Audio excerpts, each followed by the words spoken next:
up the CHELS, up the CHELS, up the CHELS.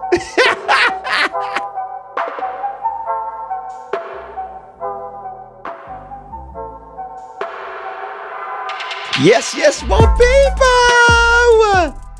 You get it.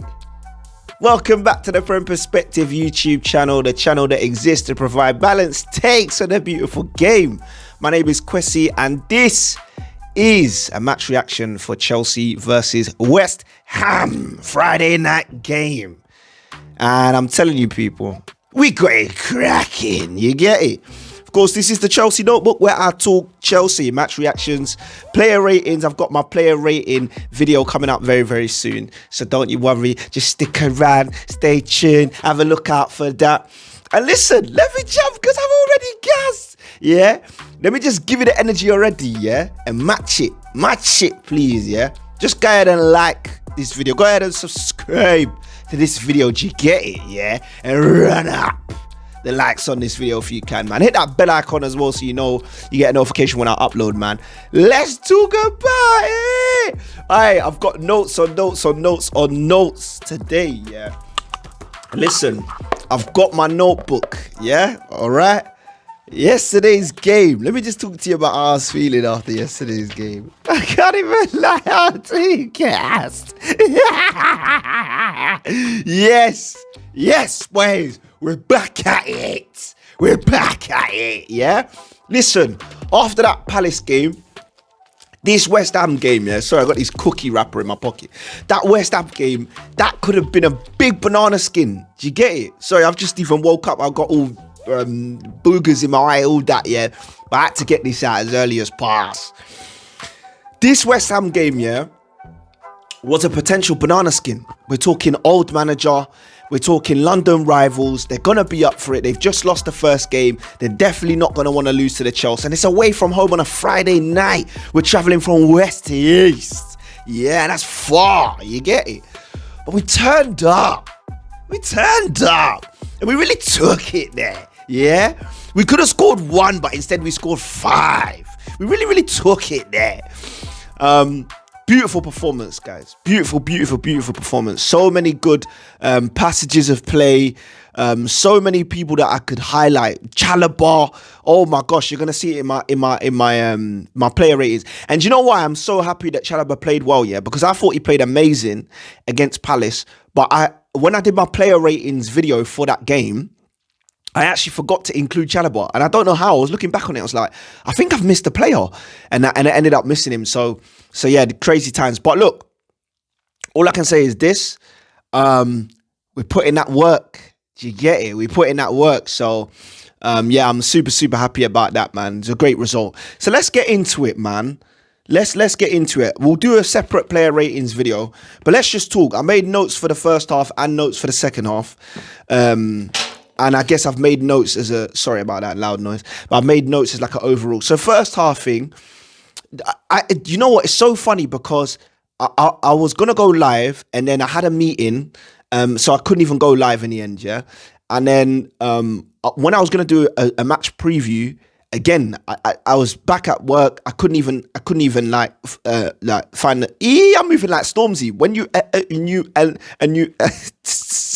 I gotta find that meme, blood. But yeah, basically and simply, yeah, it was Paqueta. I was gonna say Paqueta.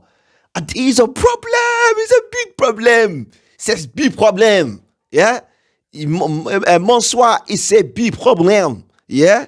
Big problem. So when he lashed it and I seen Sanchez concede it, yeah, I'm not gonna lie, I was hurt, man, because I thought, this is PTSD, bro. This is PTSD. Like watching Chelsea for the last 5, 6, 7, 8 years, yeah, bro.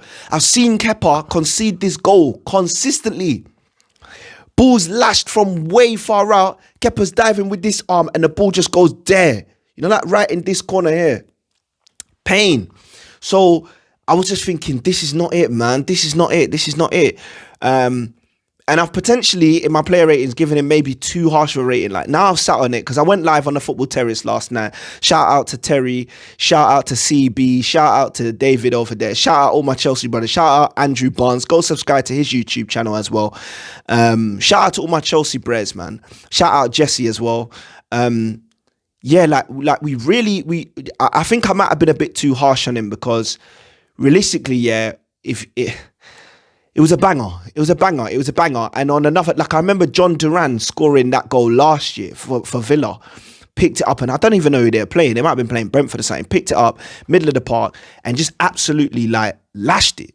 And sometimes those kind of shots are unstoppable. So I might have been a bit too harsh to him, but it just gave me PTSD. But yeah, Paqueta started it off, and I was thinking, guys, we're in a chiz. I remember literally thinking, I've got to keep composure here because there's no point getting emotional and getting upset. But oh my gosh, this is not good. That's what I was thinking. I was like, this is not good. This is not good. This is not good. So I was worried, but we managed to get it back. So it worked out in the end.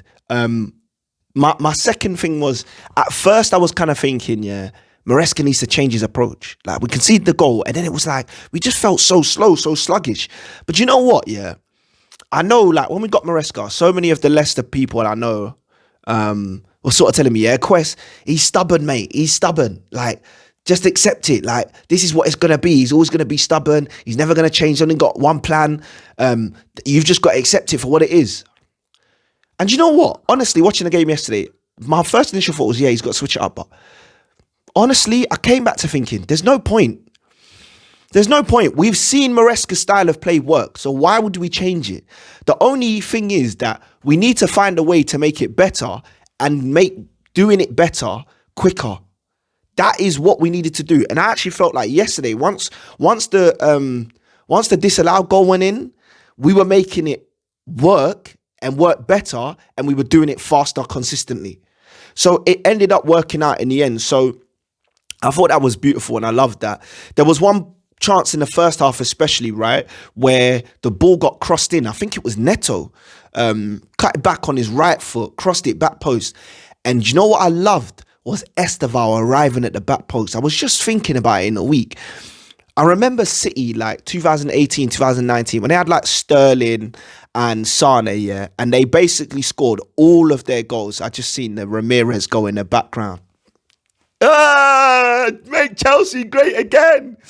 Listen, but yeah, I remember Esteval, arriving at the back post, and it reminded me of that old school City.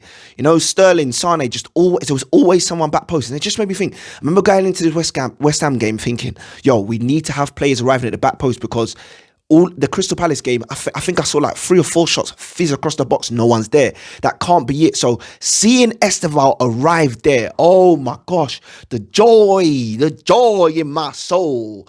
I felt so good seeing that, watching that, and just knowing that this boy is sensational. But I saved that car. I don't even want to jump into him too much to get it. So having said that, right, one of the other things that that blessed me was that Esteval just stayed hungry. Him, Pedro, Neto, João Pedro, hunger. Delap, unsung hero. This guy ran his socks off. And it's giving Johnson and Hasselbank. It's giving Johnson and Hasselbank with a little more tech and a little bit more flair. Do you get it? But as I remember, like Hasselbank used to get a lot of the goals, and Johnson would be the supporting striker and pop up with a few here and there, but he was equally as good. So it's giving Hasselbank and Johnson, and I'm here for it, especially in the old school kit. Do you get it? So yeah, man, I loved that. I felt a little bit like Sanchez, the pressure was getting to him a bit. It looked like it was getting to him a little bit. That was one thing I definitely wrote down before. I wrote down about Enzo Fernandez. He had a better game today. I loved the way he was arriving in the box, crashing it late. It's Lampard-esque. And actually, I just remembered what I was going to say earlier about Esteval. For me, you know what, I'll get into it a little bit later, but Enzo has that Lampard-esque arrive late. And I think we're going to probably have to do a little bit better to help him do that more often. But if we can, this is what was so beautiful about the game yesterday. If we can consistently have 3 or not even 3 or 4, sorry, 4 or 5 bodies arriving in the box at all times, when we're crossing it, when we're cutting it back, we're going to score so many goals. We're going to score so many goals. And that was partly the only reason why I was a little bit upset with why we didn't score 7 or 8 yesterday. But I understand this is what happens, right? You could see it against Palace. When we only have like 2 or 3 players arriving in the box, we struggle to score goals. When you've got 4 or 5 people making it there, your goal percentage, your XG goes up phenomenally, because you've just got more opportunities to find space in the box and for the ball to find your players. So that's what we need to focus on. Do you get it? Getting bodies in the box, man. And yeah, you see that in the background. He missed it. Messi still never scored against. Oh no, he did. I remember Courtois. Do you remember when they used to say Courtois was rubbish because he got nutmegged by Messi, but then all of a sudden he moved to Real Madrid and all of a sudden he was the best keeper in the world? It's just, bro, make Chelsea great again, Carl. The disrespect is too much. All right, moving on from that, man. I did actually write down at one point in the first half, I said, get me Hermansen, because I thought that was Maresca's, golden boy. But after seeing what he done at the corner, he can stay over there in East London. Not having it. Next note, 2 words, 1 name, Joao Pedro. Joao Pedro, this guy. I went on the terrace yesterday, I'll put in a clip. Bro, R9 region.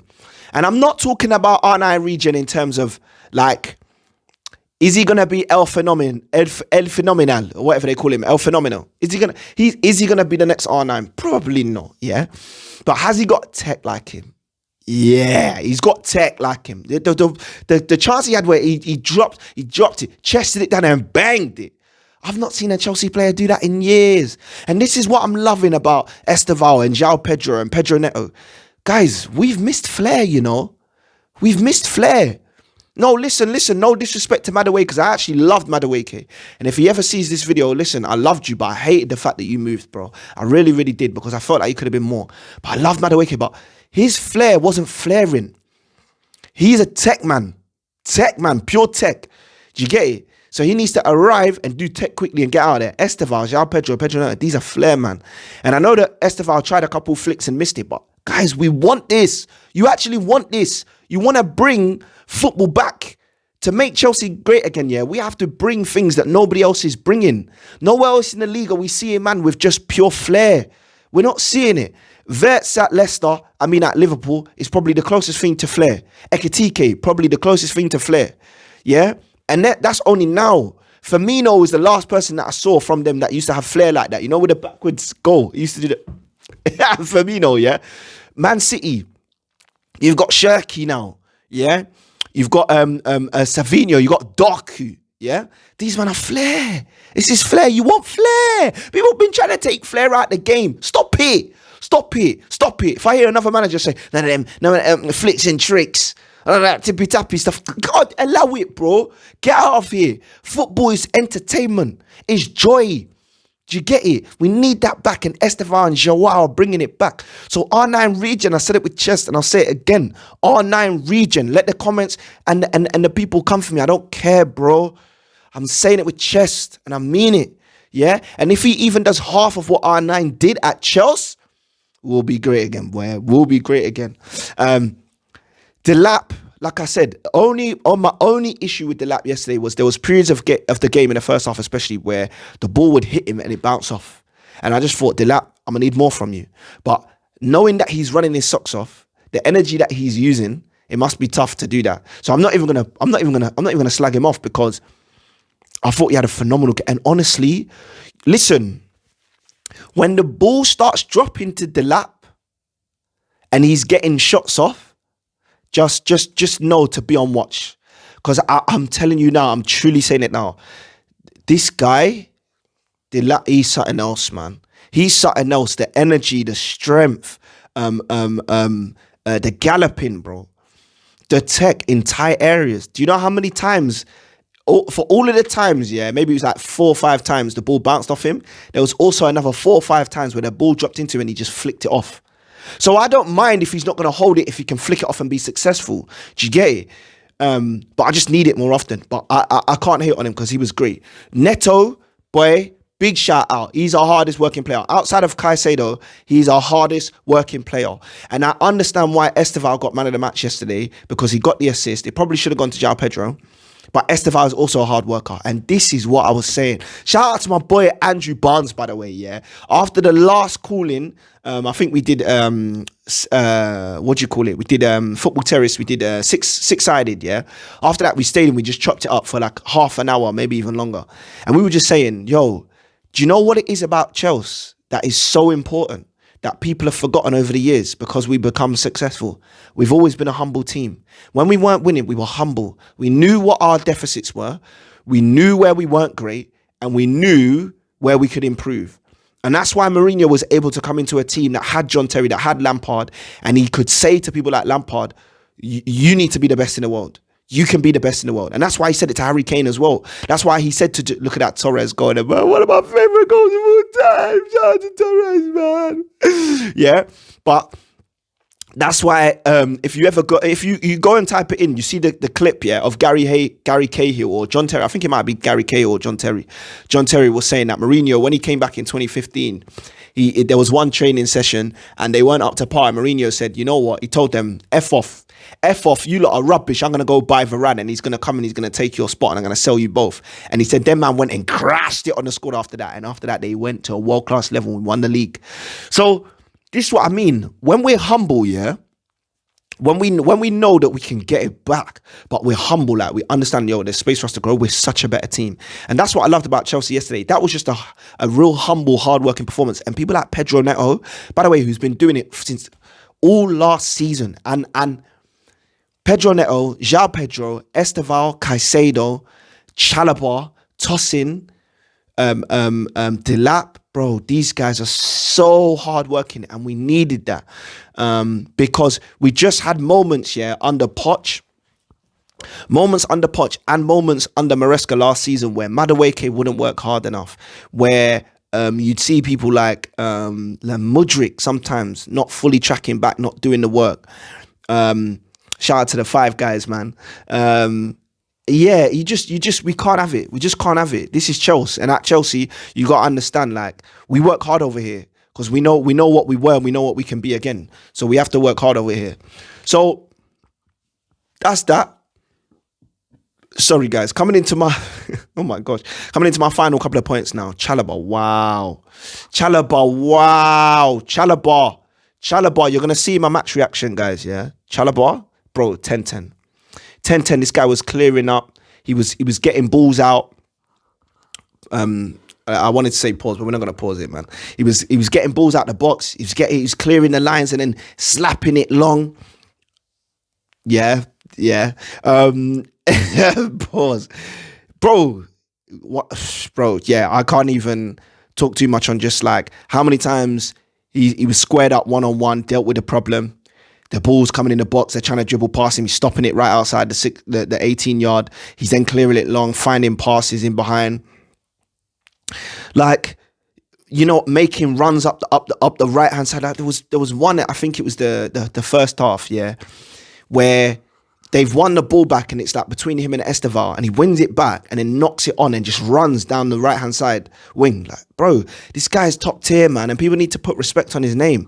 Like, he was out there. He was really out there. And as a fellow Christian, yeah, just to know that this man has been blessed by God, you know, because man was literally like the Bible says, the cornerstone that was refused, bro. Chalobah was refused. He was rejected. This is a theme for people of faith, bro. You know it. If you know God, you know it. You're rejected, discarded, outcasted. The man came back and got it back in blood, bruv. And he's been, for me, out of all the centre-backs, yeah, if we were going to lose one, you can't lose Mr. Reliable if you're going to lose Levi. So seeing him and the stark difference, and I know Fofana hasn't played in months, yeah, but the stark difference between the calm and the composure when Chalobah was on versus when Fofana was on. Do you see how erratic it got in the second half when Fofana was on? Like, we defended and we managed to keep them from scoring again, but we were erratic. And another team, we probably would have conceded 3 or 4 in that second half. I think of games like Brighton last season. Maybe it was last season where we won like 4-2 or something like that. like we yo-yo games. And I get that Maresca was trying to say in his press conference, I didn't really love it, but he obviously was saying, not in the press conference but post-match, he was sort of saying like he doesn't want his teams to go and try and score 5, 6, 7. Like, you got to understand when you get to 3 how to shut up shop. I hear it, and he's probably saying that because he knows the temperament of some of his players. They're not mature enough to understand, yo, come and shut it up, come and shut it down, like lock it, like lock in and lock up shop. Do you get it? So nah, Chalobah 10-10, man. Final couple of points then. Players need rest. Do you know what I mean? Players needed rest. Enzo needed rest. Palmer needed rest. And you can see what rest did. Enzo came back and looked smoky. So shout out to him. I'm sure Palmer will do the same when we find out whatever the injury issue is. But yeah, it was good. Second half, I just put very professional. Pedro, Enzo, Joao, hard work through and through. Chalobah was expert in the second half. And yeah, Pedro Neto, probably the unsung hero of the game. And that's probably all my notes. But phenomenal win, much needed. Like Chelsea this season, I watched it, yeah. And I genuinely thought to myself, I don't know, man, I could be going mad. I could be crazy, yeah, but I think something special's going on. I think something special's happening. I do. Something in I could be wrong, but something in my spirit is telling me like the excitement I feel is like I don't want to talk too much. I don't want to say too much. And not because I'm afraid. It's more I just don't want to be rash. I don't want to be rash and irrational and emotional with it. But I think Chelsea fans, I'm going to tell you this now. CB said it yesterday. And it's so funny because when I was talking to my boy Andrew the other day, we were saying, yo, we got to make Chelsea great again. And you'll see it in if you go back to my player ratings video and you see my Chelsea notebook title, the funny thing is I was editing some of the graphics, like intro stuff and all this, whatever, because I'm trying to improve the visuals as I start up this channel. And I actually put that as a tagline in the bottom, make Chelsea great again. And I actually put that in. Now, I actually did that yesterday. And so waited till today to obviously make this video. But I just felt like it was God, man. Maybe you lot can call it serendipity, yeah? But I call it God. It's not by chance that I went on there and one of my favorite creators, CB, was on there. Do you get it? And he's talking about make Chelsea great again. I was saying to Andrew, me and Andrew were saying, listen, as Chelsea fans, right? This is what we have to do. And let this just be a PSA for Chelsea fans. Let's just lock in, yeah? This season, do you know what we have to do? We have to say, screw everybody else. We're not looking to the left. We're not looking to the right. We're not looking forward or backwards. We're not looking at what they're doing or what they're doing. We focus on Chelsea and we focus on making Chelsea great again. Every stadium we go to this year, we have to pump the energy, lift the noise. Do you get it? And buoy up the team, bro. Lift them up, bro. Lift them up. You support through and through. Do you get me? Cheer us on through the sun and rain because Chelsea is our name, blood. Do you get it? Yeah? So we have to prop this team up now because these guys are something, guys. I'm telling you, this is something else. I've not seen this kind of Chelsea, the tech, the flair, the cohesion, the energy, the camaraderie. I've not seen this since maybe 2018, 2019. And I'd actually maybe say like 2017, really, last time we won the league. Because even that Champions League performance, I felt like it was almost like a team of mercenaries. But they managed to just work together to get the job done. But I don't think I've seen this since the Conte season, man. That 2017, since Diego Costa was here. I don't think I've seen this level of camaraderie. I don't think so. Maybe 2019 when we won the Europa League because I felt like we had like Giroud and we had Hazard, and there was a couple of French speakers and then Portuguese speakers in there with Emerson Palmieri and Willian. Do you know what I mean? And obviously the Spanish boys as well with Kepa and with Alonso and with Pedro. So maybe that's what it was. But there's something brewing. There's something very, very special brewing. And I think there's no better time to be a Chelsea fan. So I want to implore you and encourage you. First of all, let me say this. Up there, Chelsea! Up there, Chelsea! Up there, Chelsea! Yeah? But secondly, and most importantly, let's work together to make Chelsea great again. Chelsea Football Club. We're getting it back. Do you get it? Listen, do me a huge favor, yeah? Drop a like on this video. Subscribe to the YouTube channel. Show me some love in the comment section and let me know what you thought of the game yourself. Let me know what you thought of the performance. Let me know what you thought of Maresca's tactics. Let me know what you thought of the players. Player ratings videos dropping very, very soon. Until I see you in the next one, make sure you hit that bell icon to get the notifications when I upload. And I will see you in the next video. Take care, don't stress, and stay blessed, my people. Up there, CHELS. Up there, CHELS. Up there, CHELS.